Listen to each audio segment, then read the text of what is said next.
N'hésitez pas de liker la vidéo si elle vous plaît, et si vous êtes nouveau sur la chaîne, n'oubliez pas de vous abonner et d'activer la notification pour ne rater aucune des prochaines vidéos. On commence. Le FC Barcelone joue sa qualification pour les huitièmes de finale de la Ligue des Champions ce mercredi sur la pelouse du Bayern Munich 21h. Les Blaugrana, 7 points, ne comptent que 2 points d'avance sur Benfica, 5 points, qui affrontera le Dynamo Kiev et doivent absolument gagner pour ne pas être reversés en Ligue Europa. Mais le Barça pourrait devoir se passer de Jordi Alba pour cette rencontre. En effet, Sport indique que l'international espagnol souffre d'une gêne musculaire depuis la défaite face au Betis Séville le week-end dernier, 0-1. S'il figure dans le groupe convoqué par Xavi, il ne s'est pas entraîné les 2 jours qui ont suivi ce match et a été testé lors de la séance de mardi soir. Une décision devrait donc être prise dans les prochaines heures. Sous contrat jusqu'en juin 2023, l'ailier du Bayern Munich Kingsley Coman n'avait pas donné de nouvelles sur son avenir, et ce, malgré moult propositions de prolongation de la part du club bavarois. Et avant d'affronter le FC Barcelone pour la dernière journée du groupe E en Ligue des Champions, l'ex-parisien s'est livré sur son avenir, sans pour autant donner beaucoup de détails. J'ai plusieurs options, nous verrons. Le club va continuer à parler à mes conseillers et nous pourrions avoir des nouvelles bientôt, a-t-il lancé en conférence de presse.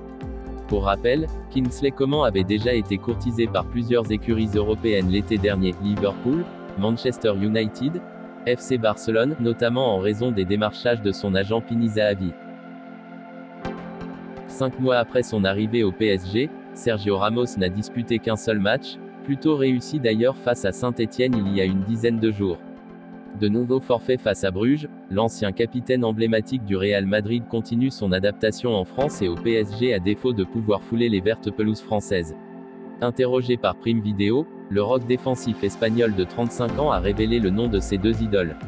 Et surprise, il s'agit de 2 anciennes gloires du football argentin, à savoir l'ancien attaquant Claudio Caniggia, ex-Roma et Boca Juniors, 54 ans, et l'élégant milieu de terrain Fernando Redondo, ex-Real Madrid et AC Milan, 52 ans.